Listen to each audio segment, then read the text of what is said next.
Hello all welcome to my channel. అసలు రోడ్లో ఏం చేస్తున్నారా అని చూస్తున్నారా? మనము ఎంత ట్రెండింగ్కి వచ్చినా కూడా మనము ఏవి ఎలా చేయాలో అలా చేస్తేనే మనం ఏ వంటకాలైనా వాటి ఒరిజినల్ టేస్ట్ వస్తుందండి. సో ఇవి చూస్తుంటే అర్థమైపోతుంది కదా, ఇవేంటి అంటే నువ్వులుండలు. జనరల్గా ఇవి మేము నాగుల చవితి రోజు చేస్తాము. అమ్మవారి దగ్గర పెట్టే నువ్వులుంటలు అయితే మనము కుడుముల్లాగా తయారు చేస్తాము, ఇంట్లోకి చేసుకున్నాము ఇవి. సో వీటిని ఉండల్లాగే కట్టాము. చూసారా అసలు నువ్వులుండ ఓపెన్ చేయగానే లోపల ఆ నువ్వుల నూనె అదంతా ఫ్లేవర్ ఎంత బాగా వస్తుందో. సో ఇది ఎలా చేయాలో ఒకసారి చూపిస్తున్నాను. సో ఇంట్లో ఉన్న రోల్ని అయితే బయట తీసుకొచ్చి పెట్టాను, అంటే ప్రశాంతంగా ఈ చల్లని వాతావరణంలో అలా దంచుకుంటూ ఉంటే బాగుంటుంది అని చెప్పేసి. మనం రీసెంట్గా మనకున్న ఇప్పుడు ఫాస్ట్ కల్చర్కి అన్ని మిక్సీలలో, గ్రైండర్లలో, లేకపోతే బయట గ్రైండ్ చేయించి చేసుకోవడం చేస్తున్నామండి.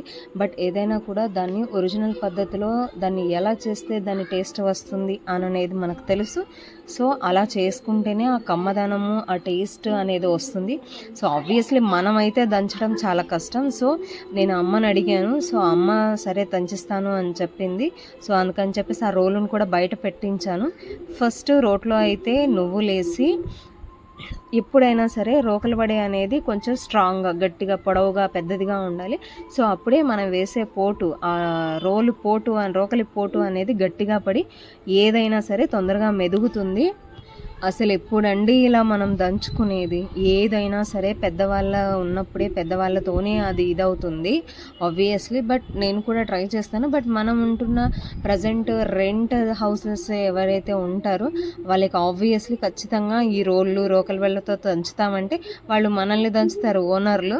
సో ఆబ్వియస్లీ మనకు సొంతిల్లు ఉండి మనం అది కింద ఉంటేనే మనం ఇలా దంచుకోవచ్చు. సో చూసారా, ఫస్ట్ అయితే అమ్మ దంచింది.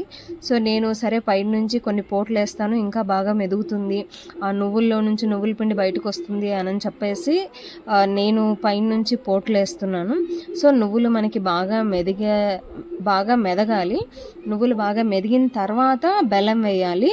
ఎందుకు అనంటే నువ్వులు మెదకుండానే మనం బెల్లం వేస్తే నువ్వులు అనేది అంత తొందరగా మెదగదు. సో చూస్తున్నారు కదా, మేము కొంచెం బెల్లం యాడ్ చేస్తూ వెళ్తున్నాము.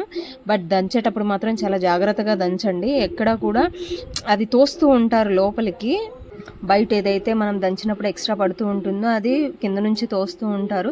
కాబట్టి మనం పైనుంచి వేసే రోకలి పోటు అనేది జాగ్రత్తగా రోట్లోనే పడాలి. పక్కన పడింది అంటే మాత్రం ఎవరైతే తోస్తున్నారో వాళ్ళ వేలు బచ్చి అయిపోతాయి. సో చూస్తున్నారు కదా, సో నువ్వుల పిండిని ఇలా దంచుకొని ఒక్కసారి ట్రై చేయండి. నెక్స్ట్ టైం నుంచి తప్పకుండా మీరు కూడా ఇలానే ట్రై చేస్తారు. మిక్సీకి కొడితే ఆబ్వియస్లీ అంత టేస్ట్ ఉండదు. అండ్ ఈ మధ్య రీసెంట్గా మనకి బయట బియ్యం పిండి ఇలాంటివి కొట్టిస్తారు కదా, అలాంటి చోట మనం నువ్వులు బెల్లం తీసుకొని వెళ్తే వాళ్ళు ఇలా గ్రైండ్ చేసి ఇస్తున్నారని విన్నాను. నేనైతే చేయించలేదు.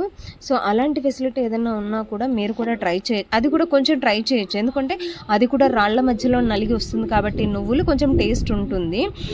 నువ్వులు అసలు వేయించకూడదు, ఏం చేయకూడదండి. జస్ట్ నువ్వులని కడిగి ఆరపోసి అవి బాగా ఎండిన తర్వాత సో ఇలా రోట్లో వేసి దాంట్లో కొంచెం బెల్లం యాడ్ చేసుకుంటూ దంచుకుంటే ఉంటుందండి ఒరిజినల్ నువ్వుల పిండి టేస్ట్. డెఫినెట్గా మీరైతే ఇష్టపడతారు. సో చూసారా, మనం దంచంగా ఈ నువ్వుల పిండి అనేది కొంచెం బ్లాక్ కలర్లోకి వచ్చేస్తుంది, ఆయిల్ వచ్చేస్తుంది, నువ్వుల ఆయిల్ అనేది. సో దీన్ని తింటే మాత్రం చాలా టేస్ట్ ఉంటుంది.